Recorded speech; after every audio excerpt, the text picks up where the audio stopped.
खाओ। बस बस, कुछ नहीं करेगी, कुछ नहीं करेगी, मत करो।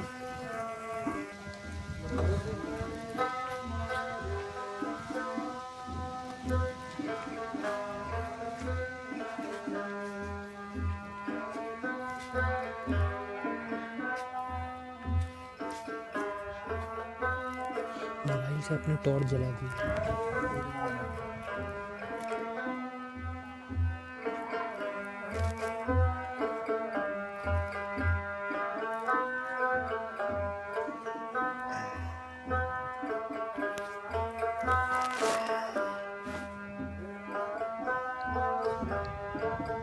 कुछ नाम भी दिया इसको?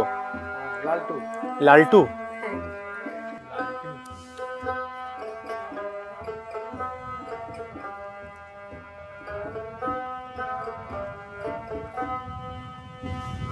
एक और आ रही है।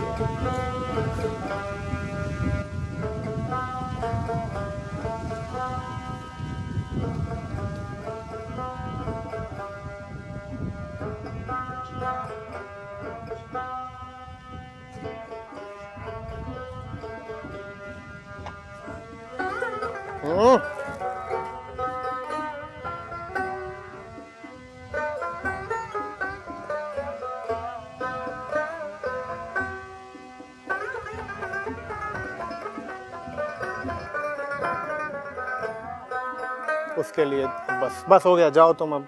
वो आ रही है, बस उसको भी मिलना चाहिए ना। हो गया, जाओ। बस बस बस, आज के लिए बहुत है। बस, वो दो आ गई। को वहीं से पता चल गया। हाँ? वहीं से पता चल गया। नहीं, हो गया हो गया। नहीं, उसको खिला दो। नहीं, लो, उनको खिला दो। नहीं बस, नहीं नहीं, अब नहीं। जाओ, उनको उनको उनको उधर उधर उधर उधर।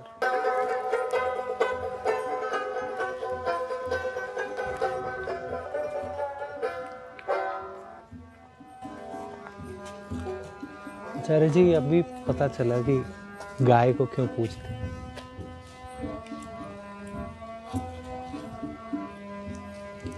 असल में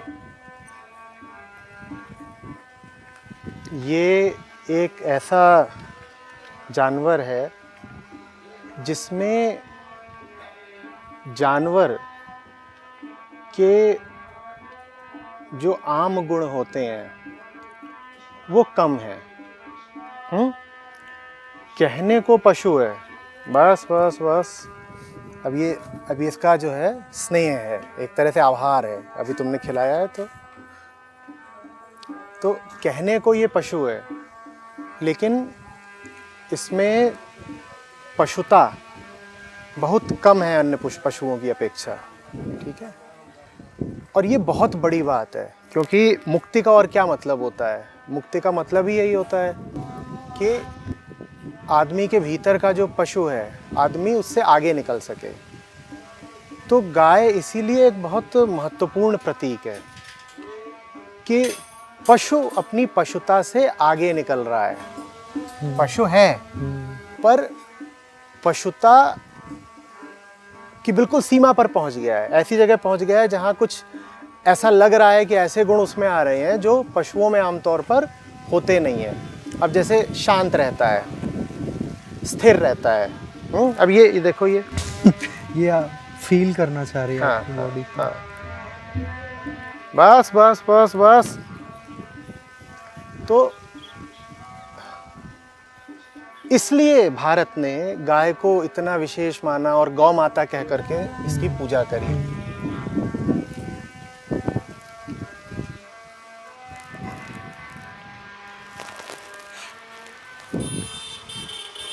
अभी देखा नहीं था क्या हुआ था? हाँ जी। यहाँ पर खड़ी हुई थी, ठीक है, और इसको नहीं मिल रही थी रोटी, तो बहुत शांति से, जिसे हम कहेंगे ग्रेसफुली, इसने यहाँ प्रतीक्षा की और फिर आगे निकल गई।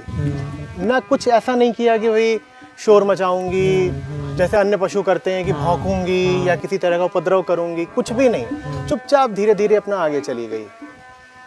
उसके बाद जब इसके लिए रोटियां ले आई ये, तो भी यहाँ पर आ गई, हाथ से रोटियां खाई। और अब ये देखो, ये देखो, ये कोई और जानवर करेगा, ये कोई और जानवर करेगा? तो इसीलिए इसको पशु माना ही नहीं गया, इसको माता की संज्ञा दी गई, सम्मान दिया गया। अब जो लोग ये बात समझते नहीं हैं वो फिर मजाक बनाते हैं कि आप एक जानवर को माता क्यों बोल रहे हैं। भाई वजह है ना, और वजह ये नहीं है केवल कि दूध देती है, दूध देने से आगे की बात है। ये ना समझा जाए कि भाई गाय का दूध पिया जाता है तो इसलिए उसको माता बोल देते हैं। दूध तो भैंस का भी पिया जाता है, तो क्या भैंस को माता बोला भारत ने? भैंस को, बकरी को तो माता नहीं बोला, गाय को ही माता क्यों बोला? क्योंकि ये देखा गया, ऑब्जर्व किया गया कि शरीर से पशु है, लेकिन मन से, आचरण से कुछ तत्व ऐसे हैं उसके व्यवहार के जो पशुता से आगे के हैं। अब ये देखो ना, क्या बोलूं इसको। तो इसलिए फिर गौ माता कह करके सम्मान दिया गया, पूजनीय माना गया। समझ रहे हो? यही वजह है कि सांड को नहीं पूजनीय माना गया है, क्योंकि सांड में पशुता पूरी दिखाई देती है। वो लड़ता है, भिड़ता है, उपद्रव करता है। सांड होता तो तोड़ देता खाने के लिए, सांड होता है तो तोड़ ताड़ देता, मेरे हाथ में रोटियां पाता, तो सारी रोटियां खुद झपट लेता, प्रतीक्षा नहीं करता कि एक एक रोटी खिलाऊंगा। फिर हमने देखा और गायें आ रही हैं तो उनके लिए हमने कुछ रोटियां अलग कर दी। तो इसने मुझ पर कोई आक्रमण नहीं कर दिया, जोर जबरदस्ती करने की कोशिश नहीं की कि सारा मुझे दो, ऐसी इसने कोई कोशिश नहीं करी। ये अपना भाई मांग रही थी, लेकिन जबरदस्ती नहीं कर रही थी। फिर दूसरों को दे दिया गया। और अब ये देखो, खाने के बाद ये देखो। तो इसलिए इसको गौ माता कहा गया है। उसमें कोई लोक परलोक की बात नहीं है, उसमें कोई छुपी हुई मायावी तिलिस्मी बात नहीं है। अगर आप आंख खोल करके देखेंगे और अगर आप थोड़े संवेदनशील हैं तो आप समझ जाएंगे कि भारत ने गाय को विशेष क्यों माना है। क्योंकि है तो पशु ही, लेकिन सब पशुओं में ये थोड़ी खास है। एक ऐसा पशु है जो अपनी पशुता का जैसे अतिक्रमण करना चाहता हो, एक ऐसा पशु है जिसमें मानवीय गुण दिखाई दे रहे हैं, इसलिए इसको माना गया कि ये विशेष है। समझ रहे हो बात को? अभी इसको हमसे क्या मिल रहा है? कुछ नहीं। रोटियां इसे अच्छे से पता है मेरे हाथ में नहीं है, मेरे हाथ में जो कुछ था मैं इसे दे चुका हूँ, उसके बाद भी ये यहाँ पर क्यों है? ये मानवीय गुण है कि किसी ने मुझे कुछ दिया है तो मैं उसके साथ हूँ। और सर झुका। हाँ, और सर झुका रखा है। और अब ये देखो ये क्या कर रही है, ये देखो।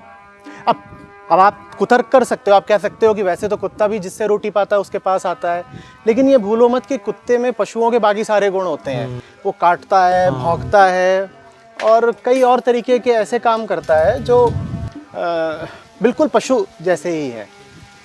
गाय भी बहुत सारे पशुओं वाले काम करती है, लेकिन अगर आप बहुत ज़्यादा पूर्वाग्रहग्रस्त नहीं हो और निष्पक्ष होकर देख पा रहे हो तो आपको समझ में आएगा कि गाय के मन में, गाय के व्यवहार में बहुत कुछ ऐसा भी है जो पशुओं जैसा नहीं है। तो थोड़ा सा अगर संवेदनशील होकर देखोगे तो समझ में आएगा कि क्यों इसकी खास तौर पे धर्म में इतनी महिमा है। क्योंकि देखो, धर्म का मतलब ही क्या है? पशुता से आगे निकल जाना। सारा धर्म यही है कि आप शरीर से तो जानवर ही हो ना, और आप उस अपनी पशुता से आगे निकल जाओ, यही धर्म है। गाय उस चीज का बिल्कुल प्रतिनिधित्व करती है। गाय अभिव्यक्ति है पशुता से आगे निकलने की, कि देखो पशु है लेकिन कैसे व्यवहार कर रहा है, शांति से। सड़क किनारे बैठा है तो शांति से बैठा है, ठीक है। तुम दूह लेते हो दूध, गाय बहुत ज्यादा विरोध नहीं करती है, जबकि दूध दूहना भी अक्सर अत्याचार जैसा ही होता है, लेकिन अपना वो ठीक है। तो इसकी बॉडी लैंग्वेज में स्थिरता है। हाँ, बहुत स्थिर। वही कह रहा हूँ ना कि अगर आप थोड़े से निष्पक्ष, इम्पार्शियल होकर के सिर्फ गाय को देखोगे तो ये आपको बिल्कुल दिखाई देगा कि ये जानवर कुछ अलग है। दिखने में जानवर है लेकिन इसका व्यवहार कुछ विशेष है, ठीक है। और इस बात को तुम रहस्यमयी मत बना लेना, ये कोई जादू टोना तिलिस्म की बात नहीं है, ठीक है, ये बात सीधे सीधे ऑब्जर्वेशन की है। रोटी खिलाएंगे कोई भी तो समझ जाएंगे कि हम क्या बोल रहे हैं। हाँ। तो मुझे मालूम है इस बात पर विदेशों में भारत का बहुत मजाक बनता है और सनातनियों का भी बहुत मजाक बनता है कि इन लोगों ने तो गाय को ही माँ बना रखा है। लेकिन जो लोग मजाक बनाते हैं वो वो पूरी बात समझे नहीं, वो पूरी बात समझे नहीं।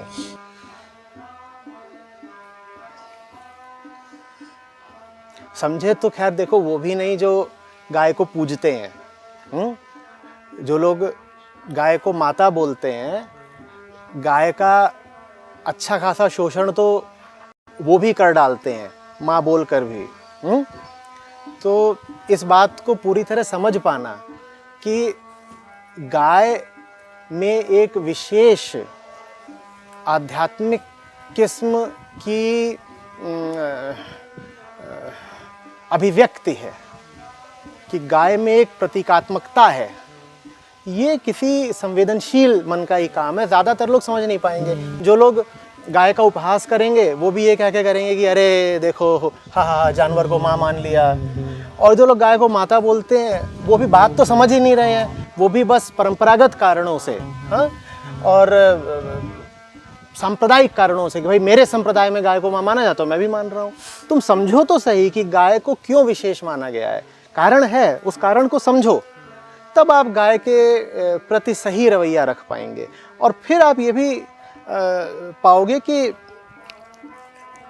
बाकी भी जितने जानवर हैं आप उनके प्रति भी हिंसक नहीं रह सकते। आप ये नहीं कह सकते कि गाय मेरे लिए खास है पर मैं चिकन खा रहा हूँ, क्योंकि गाय आपके लिए खास इसीलिए है क्योंकि वो पशुता से आगे निकलने की कोशिश कर रही हो। और दूसरे जानवर को खा जाना क्या है, बिल्कुल पशुता का काम है। तो आप ये कैसे कर सकते हो कि आप गाय को तो इसलिए पूज रहे हो क्योंकि वो पशुता से आगे निकल रही है और खुद आप पशुता दर्शा रहे हो चिकन को खा करके। ठीक है, तो जो वास्तव में समझेगा कि भारत में गाय को क्यों पूजनीय माना गया, वो फिर सब जानवरों के प्रति करुणा का भाव रखेगा और समझ का भाव रखेगा।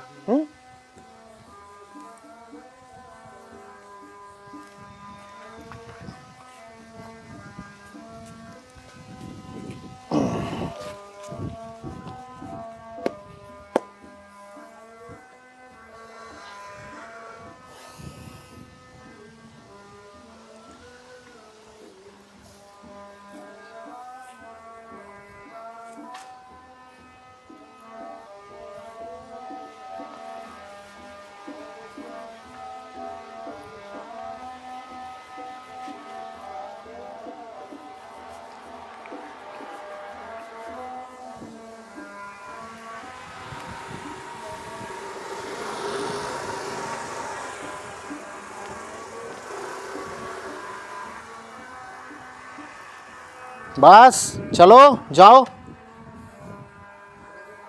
जाओ जाओ, हो गया हो गया हो गया, बस हो गया, जाओ।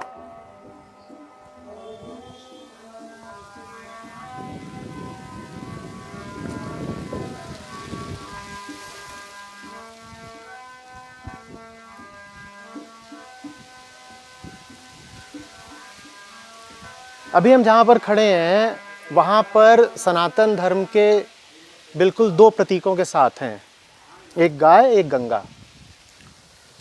और खेद की बात यह है कि आज का जो सनातनी है वो ना तो गाय को समझता है ना गंगा को समझता है। जो अपने आप को वोक कहते हैं, लिबरल कहते हैं, वो उपहास उड़ाते हैं, कहते हैं गंगा क्या है, एक अन्य नदी है, और गाय क्या है, एक अन्य जानवर है। गंगा भी एक विशेष प्रतीक है, आप समझो तो गंगा को। जैसे अभी हमने गाय की बात करी, ऐसे ही कभी गंगा की बात करेंगे। जी बिल्कुल नदी है, कौन इनकार कर रहा है कि नदी नहीं है? कौन इनकार कर रहा है कि स्वर्ग से आ रही है? हम नहीं कह रहे कि वो स्वर्ग से आ रही है, हम ये बिल्कुल इस बात का दावा नहीं कर रहे कि स्वर्ग से आ रही है, नदी ही है, बहता पानी है। लेकिन इस बहते पानी में कुछ अलग है। हाँ, और जो अलग है फिर उसमें कोई जादू टोने तिलिस्म की बात नहीं है। उसमें क्या अलग है अगर आप ये समझ लें तो फिर ये आप जान जाएंगे कि गंगा को भी आध्यात्मिक प्रतीक क्यों बनाया भारत ने। प्रतीकों की जरूरत पड़ती है, देखो, क्योंकि हमारी ज़िंदगी तो भौतिक चीज़ों से ही भरी हुई है ना, तो अगर हमको पार की भी याद करनी है तो किसी भौतिक प्रतीक से ही करनी पड़ती है, वरना वो पार याद कैसे आएगा, वो दिखाई तो पड़ता नहीं। तो जो चीज़ें दिखाई पड़ती हैं उन्हीं को प्रतीक बना लेना पड़ता है, ताकि जब उन दिखाई देने वाली भौतिक चीज़ों को देखो तो खट से याद किसकी आ जाए, पार की याद आ जाए। तो इसलिए गौ को और गंगा को विशेष प्रतीकों के रूप में विकसित किया गया। ये समझ लो जैसे एक तरीके की टेक्नोलॉजी है ये, कि इनको कुछ ऐसा नाम दे दो, इनको किसी ऐसे आसन पर बैठा दो कि ये हमेशा के लिए एक उपकरण का काम करें, कि कोई गाय को देखे उसे कुछ आगे का याद आए, कोई गंगा को देखे उसे कुछ आगे का याद आए। नहीं तो तुम्हें दिन रात पानी तो दिख ही रहा है, हाँ। आम पानी से तुम्हें कुछ आगे का याद नहीं आता, इसी तरीके से तुम्हें दिन रात दूसरे जानवर तो दिख ही रहे हैं, उनसे तो तुम्हें आगे कुछ नहीं याद आता ना। तो इनको एक समझ लो स्पेशल स्टेटस देना पड़ता है, और उसकी उपयोगिता है, वो यूं ही नहीं दे दिया गया, वो अंधविश्वास के कारण नहीं दे दिया गया, वो उपयोगिता के कारण दिया गया।